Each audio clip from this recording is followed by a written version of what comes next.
সরকারি অফিস বন্ধের প্রথম দিন রাস্তায় নামতে দেখা যায়নি গোর্খা জনমুক্তি মোর্চাকে। দ্বিতীয় দিনে বদলে গেল ছবিটা।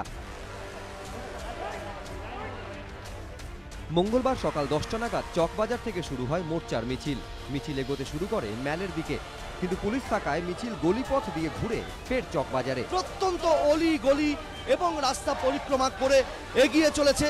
তাদের অভিষ্ট লক্ষ্য কি, অর্থাৎ কোথায় তাদের গন্তব্য, সেই বিষয়টা এখনো পর্যন্ত পরিষ্কার নয়। এবং এই মিছিল গোটা শহর পরিক্রমা করবে। কিন্তু মিছিলের অভিমুখ জেলা শাসকের দপ্তরের দিকে এগোতেই তৎপর হয়ে ওঠে পুলিশ। একদিক থেকে দার্জিলিং এর এসপি, অন্যদিক থেকে সিআইএফ এর এসপি বাহিনী নিয়ে মিছিল ঘিরে ফেলেন। এই মুহূর্তে দার্জিলিং জেলার পুলিশ সুপার অখিলেশ চতুর্বেদী বিশাল পুলিশ বাহিনী নিয়ে মোর্চার সমর্থকদের আটকাতে এসেছেন এবং এই মুহূর্তে এই পরিস্থিতিতে এই মিছিলকে এইখান থেকে ফিরে যাওয়ার কথা বলা হচ্ছে। এরপর রাস্তায় বসে পড়েন নারী মোর্চার কর্মীরা। সেই সময় মিছিলের পেছনের অংশকে তাড়া করে র্যাব, পিছু হটেন বিক্ষোভকারীরা। মহিলা মোর্চার মোকাবিলায় সক্রিয় হয় মহিলা পুলিশ। এই পরিস্থিতিতে বন্ধ মার্কেট থেকে পুলিশের দিকে ইট ছোড়া হলে পরিস্থিতি উত্তপ্ত হয়ে ওঠে। শুরু হয় লাঠিচার্জ। যে সম্ভাবনা ছিল সেই সম্ভাবনাই কিন্তু সত্যি হলো। কার্যত খণ্ডযুদ্ধ বাঁধার পরিস্থিতি তৈরি হলো দার্জিলিং শহরের বুকে আজকের এই সাধারণ ধর্মঘটে।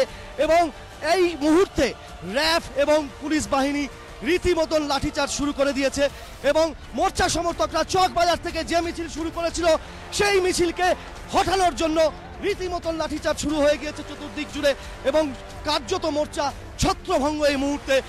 চকবাজার থেকে তাড়া খেয়ে সিংমারিতে গিয়ে দলীয় দপ্তরের বাইরে রাস্তায় বসে পড়েন মোর্চা কর্মীরা। সেখানেও পৌঁছে যান পুলিশ সুপার। এই যে এটা হচ্ছে সিংমারি মোর্চার সদর দপ্তর এবং সেই সদর দপ্তরের সামনে থেকে পুলিশ মোর্চার সমর্থকদের কার্যত সরিয়ে দিয়েছে এবং পুলিশ বাহিনী সিআরপিএফ সেনাদের পুরো রাস্তার দখল নিয়েছে। Chowk Bazaar there was a little incident regarding chasing of the people because somebody threw a stone over us, so we just chased the crowd up. অবরোধকারীদের সরাতে গেলে আরো উত্তপ্ত হয়ে ওঠে পরিস্থিতি। সেনাবাহিনীর পাশাপাশি পৌঁছে যায় র্যাব, সিআরপিএফও, যান পাহাড়ের দায়িত্বপ্রাপ্ত 2 আইপিএস অফিসার। এরপর সিংমারি থেকে সরে পাতলেবাস যাওয়ার রাস্তায় বসে পড়ে মোর্চা। পরে সেখান থেকেও অবরোধকারীদের হটিয়ে দেয় পুলিশ। মোর্চা পুলিশের লুকোচুরির মধ্যেই মঙ্গলবার পাহাড় কার্যত বন্ধ ছিল।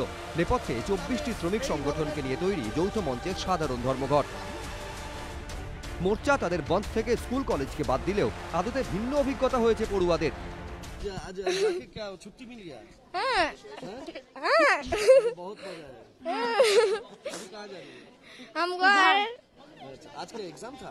हाँ। कौन सी? इंग्लिश।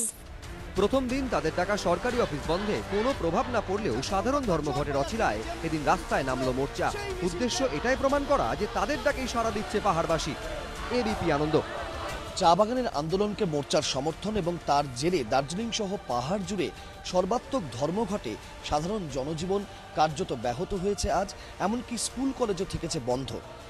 আগামীকাল থেকে আবার হয়তো স্বাভাবিক জনজীবন শুরু হবে, কিন্তু কদিনের জন্য এই অনিশ্চয়তার দোলাচল কাটবে কবে, উত্তর খুঁজছে পাহাড়বাসী। দার্জিলিং থেকে ক্যামেরায় সুবীর রায়ের সঙ্গে সনদ ঝা ও রাজর্ষি দত্তগুপ্ত, এবিপি আনন্দ।